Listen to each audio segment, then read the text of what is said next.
విధిరాతను కాదని ఎవ్వరూ ఏమీ చెయ్యలేరు. అందరూ దానిని అనుసరించాల్సిందే. చూడు స్వామి, అన్నయ్య ఇంత పని చేశాడు. నాన్నని కలుస్తానని చెప్పి మోసం చేశాడు. నాన్నని బాధ పెట్టాడు. అన్నయ్య మంచివాడు కాదు స్వామి. అన్నయ్య నాకు నచ్చలేదు స్వామి. తప్పమ్మా, అలా మాట్లాడకూడదు. ఎందుకంటే మీ అన్నయ్య చాలా మంచివాడు.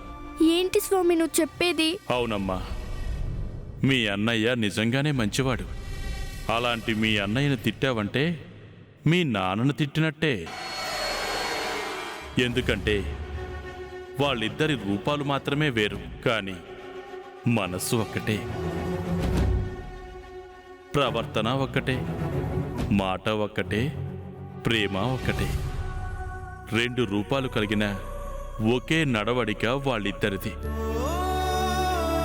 చూడు తల్లి, మీ అన్నయ్య వచ్చింది నేనే నీ కొడుకునని చెప్పి మీ నాన్నతో బంధం కలుపుకోవడానికి కాదు, మీ అమ్మ బాధ తీర్చడానికి. అదేంటి స్వామి? అవునమ్మా, మీ అమ్మ ఎప్పుడూ బాధపడుతుంది కదా, అందుకే మీ నాన్న ఎటువంటి వాడో తెలుసుకుని మీ అమ్మ బాధను తీర్చాలని వచ్చాడే తప్ప కలిసి ఉండాలని కాదమ్మా. అది తప్పు కాదా స్వామి? చూడు తల్లి, నువ్వు మీ నాన్నని కలిశావు, మాట్లాడావు కాబట్టి ఆయన ఎలాంటి వాడో నీకు తెలుసు. కానీ అన్నయ్యకి ఆయన గురించి పూర్తిగా తెలీదు. కానీ జైకి తెలిసిందే ఈ ప్రపంచంలో వాళ్ళమ్మ, ఆ అమ్మ ప్రేమ మాత్రమే. ఒక విధంగా మీ అన్నయ్య చేసింది కూడా న్యాయమే అనిపిస్తుంది. అదేంటి స్వామి, నువ్వు కూడా అన్నయ్యకి సపోర్ట్ చేస్తున్నావు? అవును, మీ అన్నయ్య మీ నాన్నకి కొడుకులా పరిచయం అయితే తల మీద కూర్చోబెట్టుకుని ప్రపంచం అంతా తిప్పుతాడు, అందలం ఎక్కిస్తాడు, కాలు కందకుండా చూసుకుంటాడు. అప్పుడు మీ అన్నయ్య మీ నాన్న ప్రేమకు దాసోహం అవ్వాల్సిందే. అలా దాసోహం అయితే మీ అమ్మ బాధ పెరిగిపోతుందే గాని తగ్గదమ్మా. అందుకే మీ అన్నయ్య మీ నాన్నకి పరీక్ష పెట్టాలనుకున్నాడు. మరి ఈ సమస్య తీరేదెలా స్వామి? మేమెప్పటికీ నాన్నతో కలవమా? అందరం కలిసి ఉండలేమా? జీవితాంతం మేం నాన్నకి దూరంగా ఉండాల్సిందేనా? తొందరపడకు, తప్పకుండా మీ అందరూ కలుస్తారు. నువ్వు కోరుకున్నట్టుగానే మీ అన్నయ్య మీ నాన్నని కలుస్తాడు. కానీ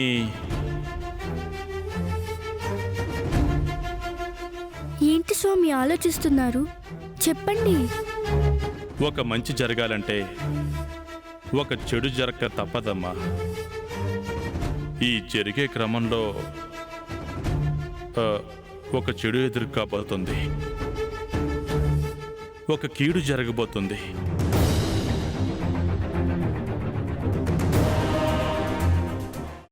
అమ్మా, అలాంటి వాళ్ళది నిజమైన ప్రేమ కాదు, అది వ్యామోహం. ఎగ్జాక్ట్లీ చిన్నత్త, నిజంగా ప్రేమించుకున్న వాళ్ళు అలా చేయరు. ఎంత మనసు విరిగిపోతే కన్న కూతుర్ని పట్టుకొని మా దృష్టిలో చచ్చిపోయా ఉంటుందా తల్లి? అది సరే అమ్మా, తన కూతురుతో తన మాట అనేటప్పుడు ఆమె మాటల్లో వ్యథ, కళ్ళల్లో బాధ గమనించావమ్మా? పెద్దబాబుకు బర్త్డే విషెస్ చెప్పు కూడా వెళ్ళాం కదా. ఊరికే ఎలా కాలిపోతుంది? మంట పెడితేనో పడితేనో తగలబడుతుంది.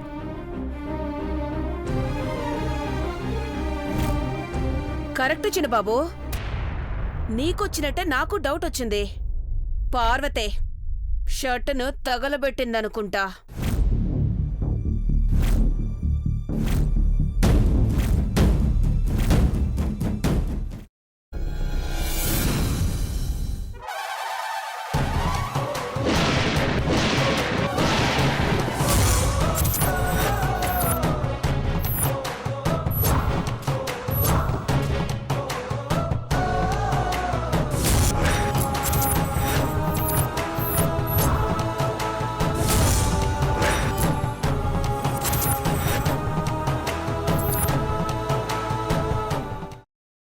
తర్వాత పొట్టు తీసేసి చాప్ చేసి పక్కన పెట్టుకోవాలి.